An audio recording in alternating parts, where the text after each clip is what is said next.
Hello everyone, welcome to Fill Tank, and today I'm gonna do something a little bit unusual, not necessarily topic wise, but format wise. I'm gonna do a top 10, as you probably read in the title already. This will not become frequent on this channel, I'm not gonna lie. I just saw already longer ago how many people are doing these top 10 things and how much engagement it generates. Like everybody has a top 10, how to achieve this, how to do that. Patrick Bet-David, Dan Bilzerian, even Jay Dyer, I believe even Luke Smith, they all did this top 10 things to do, top 10 things to avoid.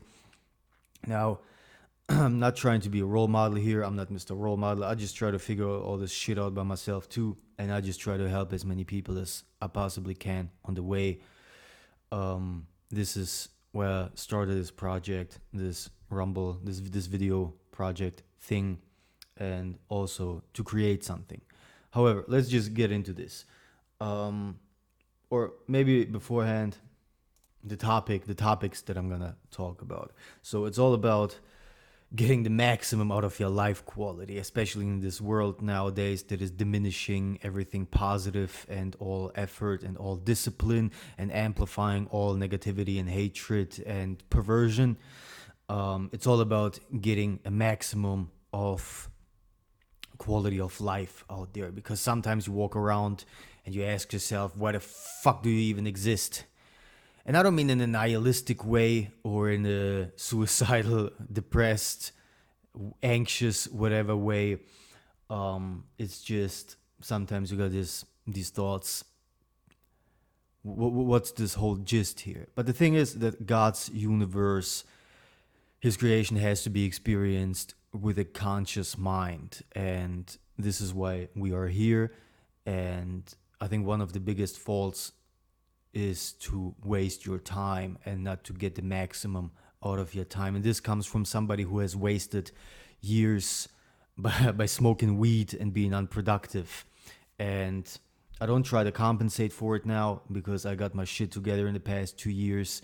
And just as I said, I'm still figuring everything out here, and I just try to get as many people uplifted as I possibly can, along with myself here.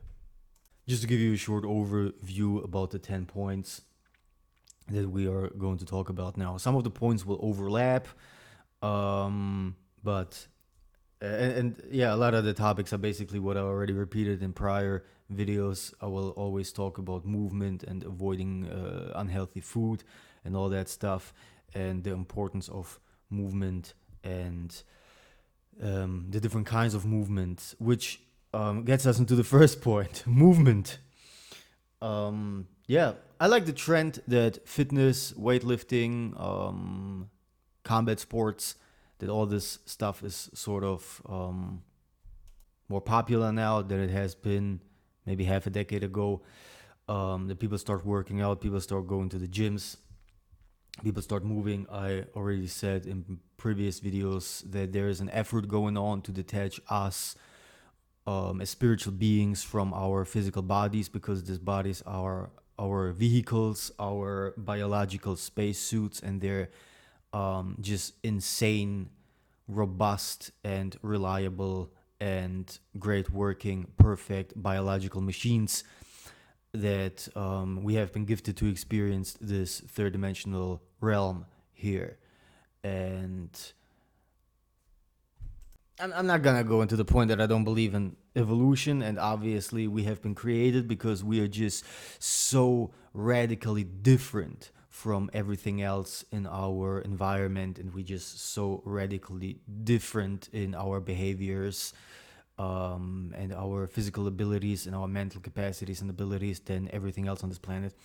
But going back to the movement, obviously it is important to use your physical body. But what a lot of people, at least people that I know, can't speak for everyone. What a lot of people that I know neglect is just walking and mobility workouts, stretching, mobility type stuff. I myself, I hate mobility workouts. I hate stretching. There's gonna be a point later in the video about things You have to do things that you don't like. But that's why I do stretching and mobility basically every day. It helped me tremendously with hip problems, lower back problems that I had because I was probably sitting too much during my day job.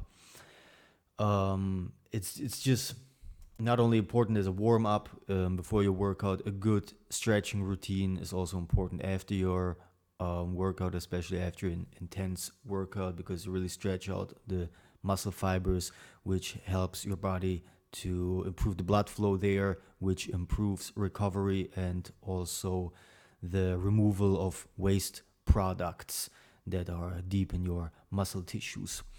Also, an important thing is walking, because many people, they just sit 8, 9, 10 hours during their day job, or on the weekend they just have a lazy day and sit all day, and then they go to the gym and do a 1 hour workout, which is good, which is way better than doing nothing, but it's not the same as movement, as walking.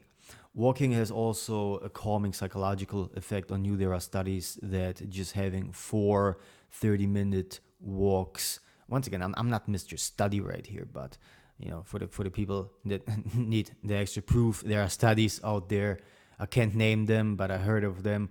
That 4 30-minute walks a week have basically the same effect on your brain as SSRIs, and they don't make you infertile and don't make you shoot up a school or whatever. They just calm your mind, your nerves. Walks. Now, I'm not necessarily in the 10,000 steps a day team.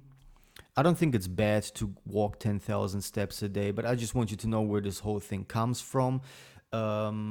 Back before there were fitness trackers and smartwatches and smartphones they will track your movement, there are things called pedometers. A pedometer is basically, they were invented in the 80s, I believe, and they just track your steps.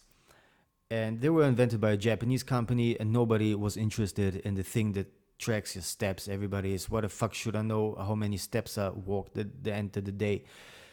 So this company started an Edward Bernazian type PR propaganda campaign and sold everybody that, hey, you have to walk. I believe originally they said 7,000 steps. You have to walk 7,000 steps a day to reduce the risk in cancer and depression and suicidal thoughts and everything and whatever. And this is, I just want you to know where this comes from. And sometime they made it into 10,000 steps. So this is where this whole 10,000 steps a day thing comes from. I don't think it's bad to walk 10,000 steps a day. I don't think it's bad to walk 11,000 steps a day or 7,000 steps a day or 5,000 steps a day. Just make sure that you move. You can even start with a 15-minute walk during your lunch break. However, that's movement. The second point is, I already spent 8 minutes on that. The second point is food and chemicals. I have a separate video on that. It was my first video, Endocrine Disruptors and Your Health. I also got in the description of that video linked in a nice PDF with all the sources of endocrine disruptors and how to avoid them best. You can't really avoid them, you can minimize them, and I will recommend everybody to minimize all the exposure to plastics, to plastic Tupperware containers, to plastic bottles, to chemical products. Like, I don't use any deodorant, hairspray. They don't even smell as bad as you probably imagine. You can take some soda, some baking soda, put it under your armpits on a real hot day when you're really sweating. But you don't have necessarily to go as crazy as I do. But I would recommend just reading the back of food packaging has become a thing now, finally, and people are like, I can't even pronounce this, I'm not gonna eat it. But the next thing we should do is just look at the back of household products and hygiene products, and just question what you're putting on your body, in your body. I don't use sunscreen. I haven't used sunscreen for over 2 years, and I try to get the maximum of sunlight. So I will report back in 20 years on the cancer situation, but I'm just I think most of the things, most of the illnesses, allergies, and everything, it comes from your diet, not from the giant thing in the sky that fuels literally everything and has been around for billions of years.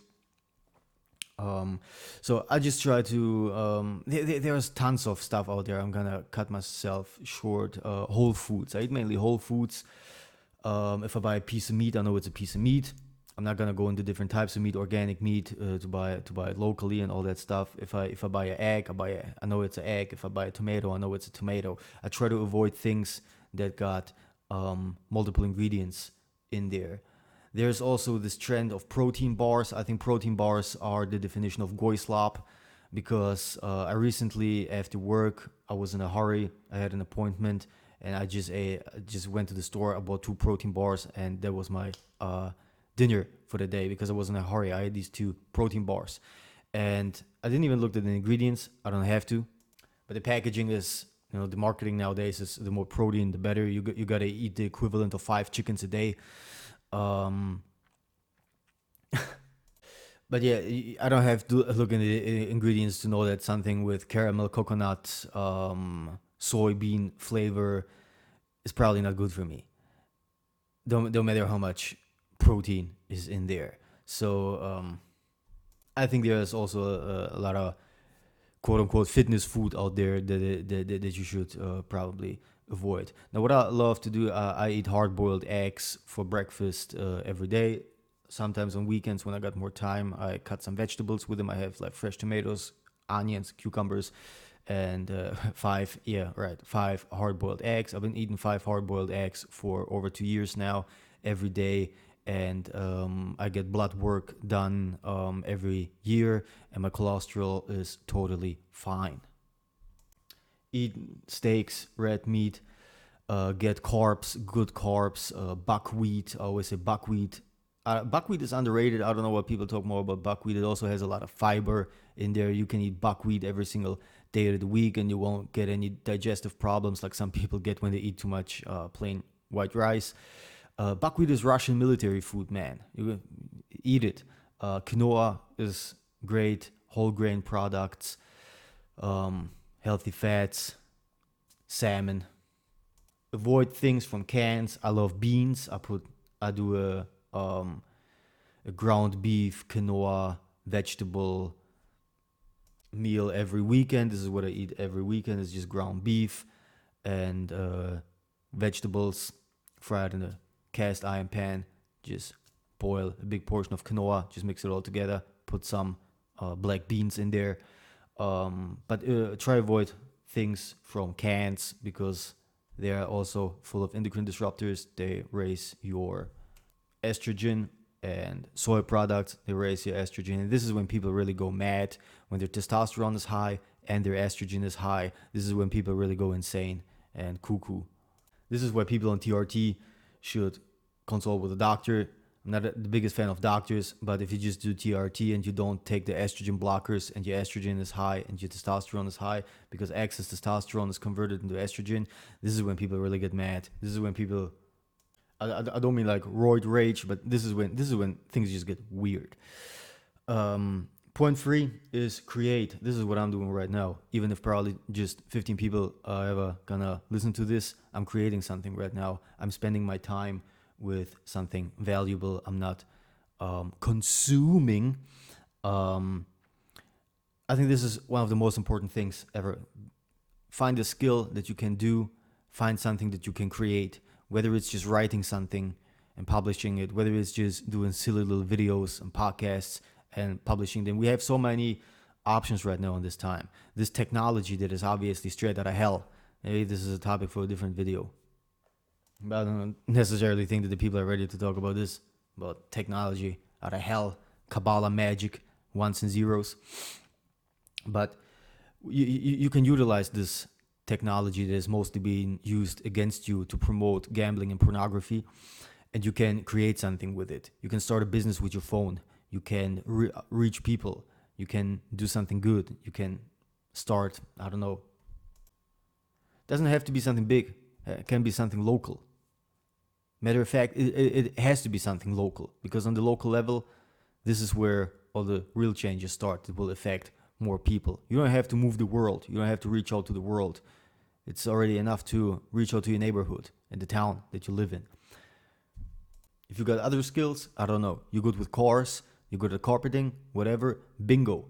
You can create something and you can make money with it. Great. So just create something. The worst thing you can do is waste time.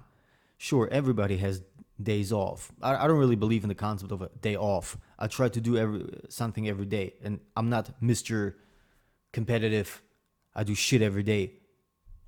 Just small things that might improve your situation, the situation of people around you. And even when I do just like a video like this, the whole process takes me, without the recording, the whole process probably takes me about 45 minutes to do this thing. Even after something minor like this, I feel like I've done something, regardless of how many or how little people I might reach with it. I feel like I've done something, and this is just a great feeling, and it gives you energy, and you should cultivate it. The next point 4, is engage with other people, engage with souls.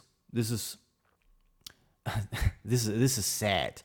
There's just so much propaganda out there, no matter on what platform. Now I don't got any social media besides like this Rumble and my Substack account, but there's just so much propaganda out there, even on the Substack starting page.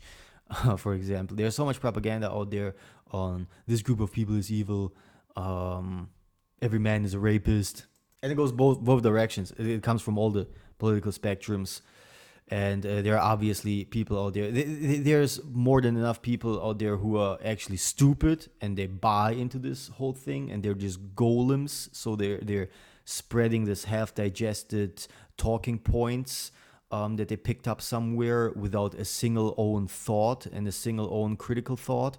There's more than enough people like that are working for their own captors, for their own slave masters, that are, I believe I called it in one of my videos, they're cheerleading their oppressors. People that are like, yeah, we need to go to war against them and we need to exterminate them and they're evil, and yeah, history, whatever that was. Remember 300 years ago, remember 80 years ago, all that. But there are also paid agitators out there. There's enough people out there who camouflage their content as maybe self-improvement or based, quote-unquote, based content, but it's really just to demoralize people and spread propaganda. And it is sad, because if you go out there in your own town and you just communicate with people, sure, there's a lot of fruitcakes out there, sure. I'm probably one myself, depending on the perspective that you're looking at. There's just so many great people, and if you engage with them, you realize that people are not stereotypes, and you can't, as cliche as it sounds, you can't shove people in a box. Sometimes I think I'm a racist, and not like, oh shit, I'm a racist, but legitimately I think I'm like, dang it, have I stared too long in the abyss, and now the abyss stares back?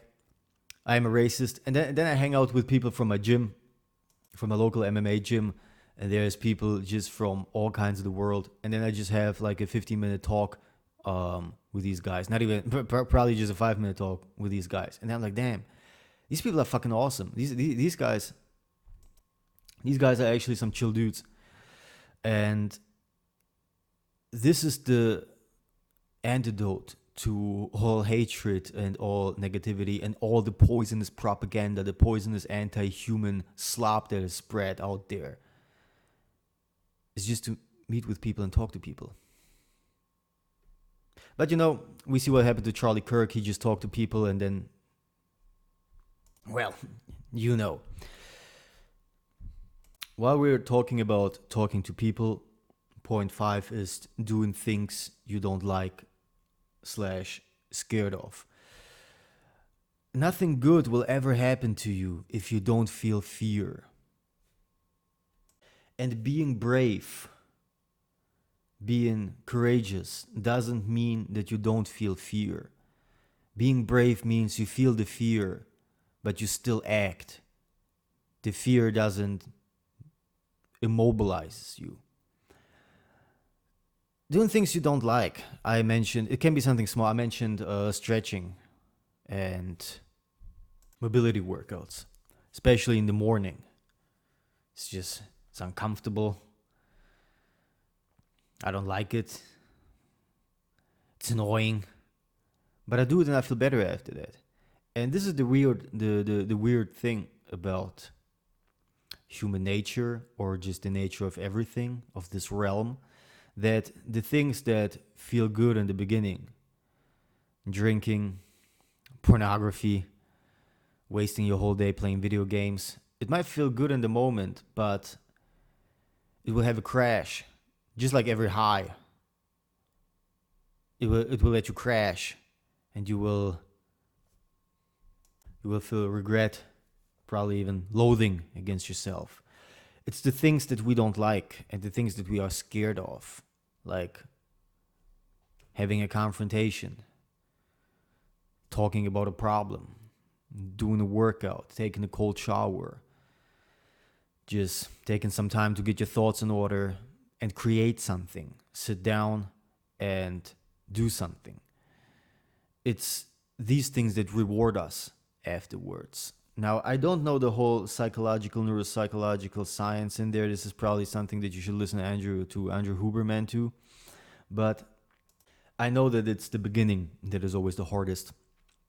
Whenever you want to sit down and write something, write a script for a video, or start a workout by doing a warm up, it's just the first few minutes that are the most annoying, that the most friction is there. You just gotta start, and after that, it will become second nature to you. I don't even know how to put my thoughts into words.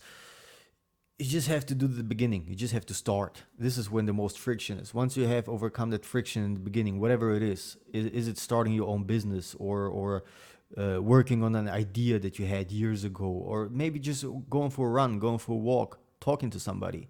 It's just the beginning, the literally the breaking of the ice that is the hardest, and after that, it will feel completely natural. The sixth point. Now we finally come into the don'ts. We just had the first 5 points were do's. Now there's gonna be some don'ts, things to avoid, things not to do. Avoid spiritual poison and everything that is dulling your senses. You don't want to walk through this world with your guard down, physically and mentally. You can't do this. Charles Carroll said you can't relax around strangers. If you get what he was saying, I don't know, just make it up for yourself. You can't engage in anything that is dulling your senses. This can be drugs, this can be drinking, this can be, I don't know if it's true, but they say the younger generations are drinking less. But weed and everything else is being promoted now more than ever, and weed is horrible for you. It's not just the plant. I would argue, not defending cocaine here, it's also very destructive, but I would argue that weed has more psychological impact on you as, for example, drinking or doing cocaine. Now, I don't recommend any of those things, obvious. But the psychological effect that weed has on you, your development, the way that you view the world, and all these points that we just mentioned prior to this one, it's just detrimental. So you don't want to engage in, and I don't have anything against, to be honest, it's always, we always hate the things the most that we used to do or that we do ourselves. I used to smoke a lot of weed, and I always thought of myself as, I am one of the I'm getting my shit done stoners, because I still had a job back then. It was not, it was a decent job, and I was getting my chores done. I lived in a small one room apartment, which means it was like a room with a bed in there. But once I stopped smoking weed in 2024, in those past 2 years, I got more shit done than in the 10 years between me being 15 and 25.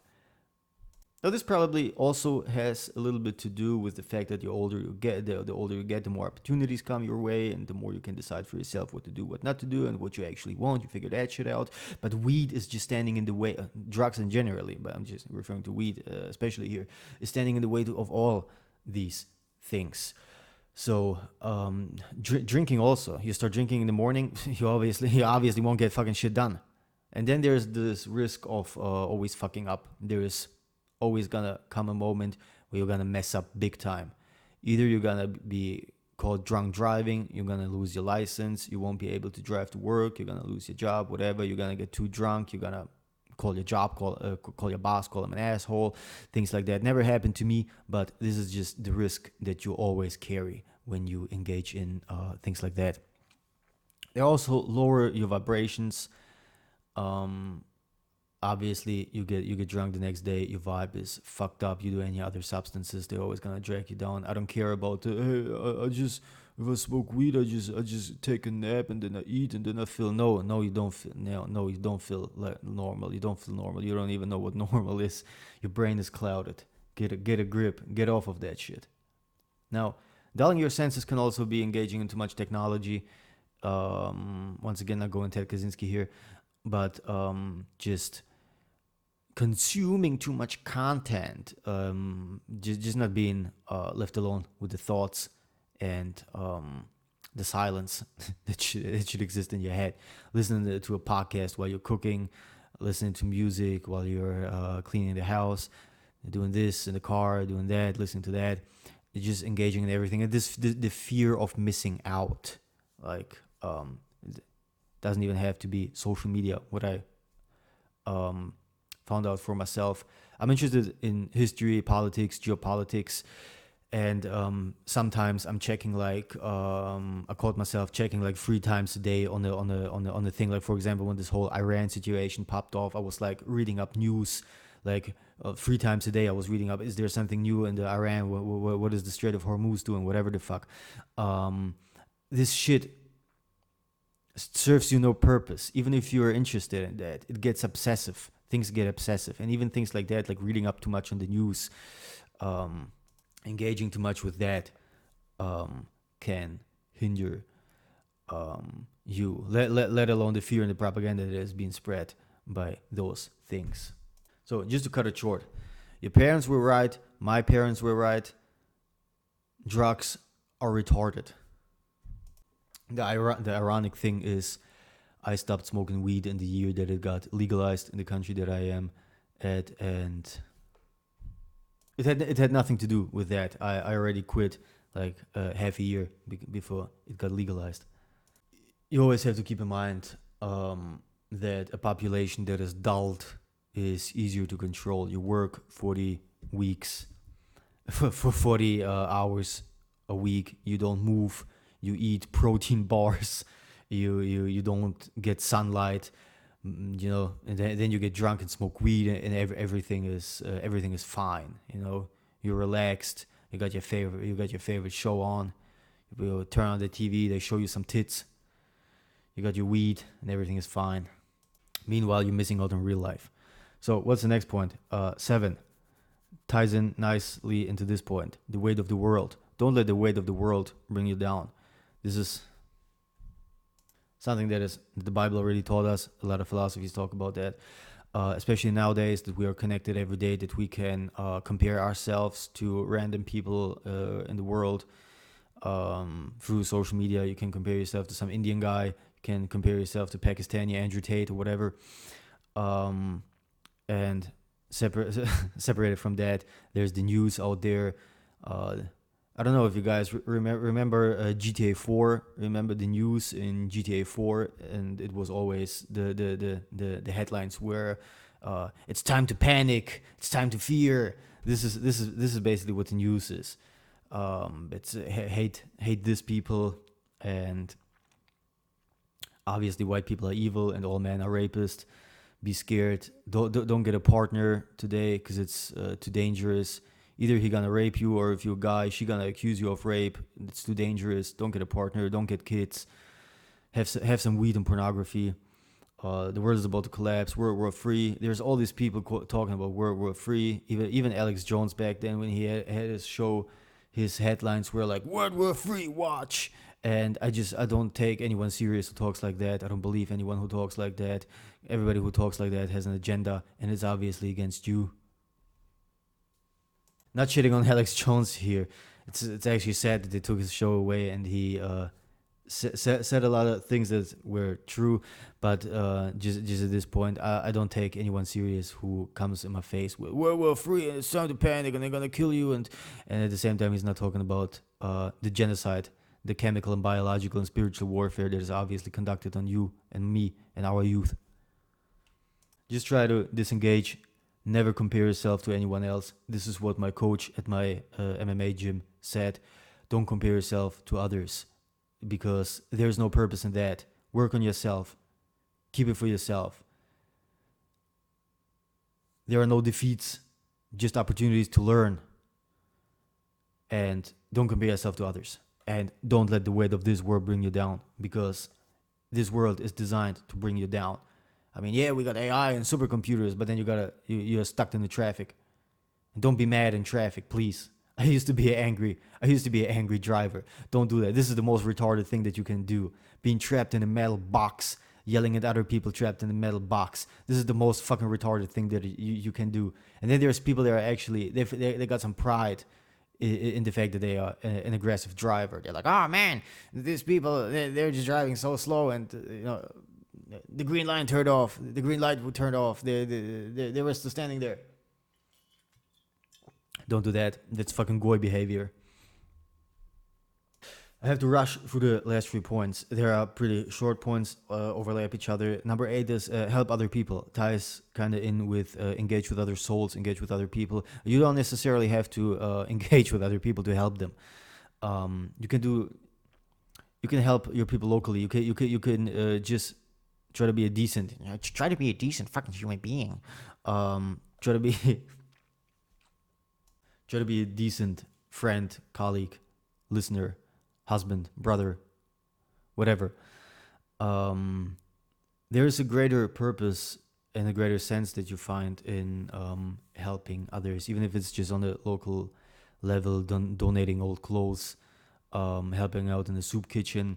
There's plenty of organizations that you can help financially that don't use the same money to genocide people that look exactly like you and believe in the same things as you. There's organizations like Saving West Bank Christians, and you can just find your niche that you want to support, that you think is healthy to support, and to that you can check out your local newspaper, and you will be amazed actually how many opportunities you can find to do small things, and you will always get that back, either by meeting new people that become friends, or however. You shouldn't do it with the mindset of I'm doing something good, and no, God, the universe, whatever will pay me back for it. Nah, but usually it's just something that happens. C.S. Lewis said this thing that I actually had to search this quote out. C.S. Lewis said, "Good and evil both increase at compound interest. That is why little decisions you and I make every day are of such infinite importance. The smallest good act is the capture of a strategic point from which a few months later you may be able to go on to victories you never dreamed of." Point number 9, find silence. We already talked a little bit about this in point 6, about dulling your senses and avoiding spiritual poison.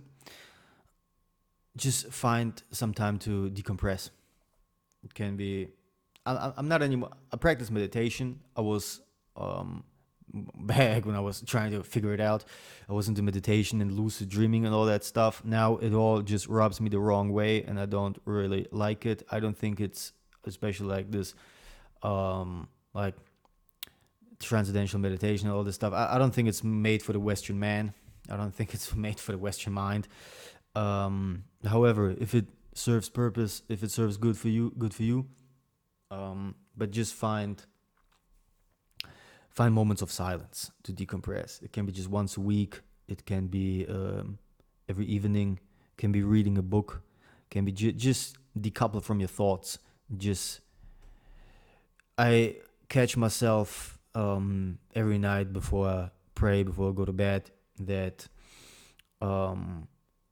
there's like scenes from the day that passed running through my head. Not necessarily negative, not all negative. But it's just like you remember things from the day, you try to judge them. That went well and that was good. And that conversation was kind of odd. I wonder why. Decouple from that, and also from all the sounds around you. Don't do it while listening to music and listening to something else, whatever. Just try to find silence. You can do some these non-sleep deep rest protocols. You can just concentrate on your breath.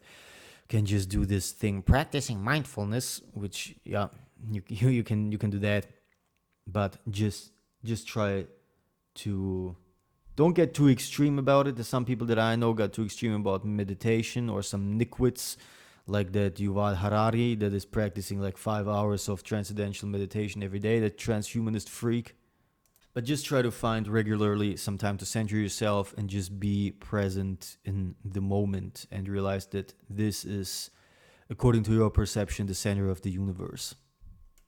The last point, as cliche as it sounds, kind of ties into don't let the weight of the world drag you down, but be positive, stay positive, because you're not alone. And you're really not alone. I think a lot of people get, and I used to get it wrong also a lot of the time, this whole you're not alone saying. People get it wrong. Even the people that say it to you, they get it wrong. You're not alone does not mean, of course, I hope you got a family, you got some friends, you got colleagues, you got support, you got your gym buddies, whatever. Yeah, okay, you got different kinds of people that will help you and support you if you just ask them. If you need help, ask people for help. They will do it. Trust me. But the whole "you're not alone" thing, as my interpretation now goes, it's not about you're not being physically alone. You're not alone in this room. You're not alone in your town. You're not alone in this building. Whatever. It's not about this. It's more about whatever struggle you're going through right now, whatever is on your mind, whatever scares you, whatever annoys you, whatever drives you mad, whatever makes you feel filled with despair. You're not the first one going through it. And as hard as it might sound for some, but my childhood was worse than yours. You can't even imagine how bad my childhood. Yeah, nah, you're not the first one going through this, and you won't be the last one going through this. But I'm so uniquely and special, and I'm so fucked up. I killed my mother for weed money. No, you're not the first one going through this. I mentioned in one of my videos, see the world as a place of fullness, which it is. If you see somebody in an expensive car, if you see a nice expensive house, if you see people in healthy and good relationships, don't be like, "Oh, what an asshole in this expensive car. He probably got some problems that you need to compensate with an expensive car." Or you see people in positions of power. You see like, "Oh, the CEO of my company, he's just probably a corrupt asshole. That's how he nepotism probably got him there. Nepotism got him that position." Don't don't walk through the world like this. These thought patterns will destroy you. They will destroy you. See the world as a place of fullness. You see somebody in an expensive car, you see somebody in a position of power, and tell yourself, if one person can do it, every person can do it. But my childhood was uniquely. No, every person can do it. There are success stories out there. They're just insane. So, you're not alone means you're not the first one going through this struggle. And it also means that you are not the only one that can achieve this thing, or he is not the only one that can achieve that thing. So, with that said, you're not alone. God is always with you. God bless you all.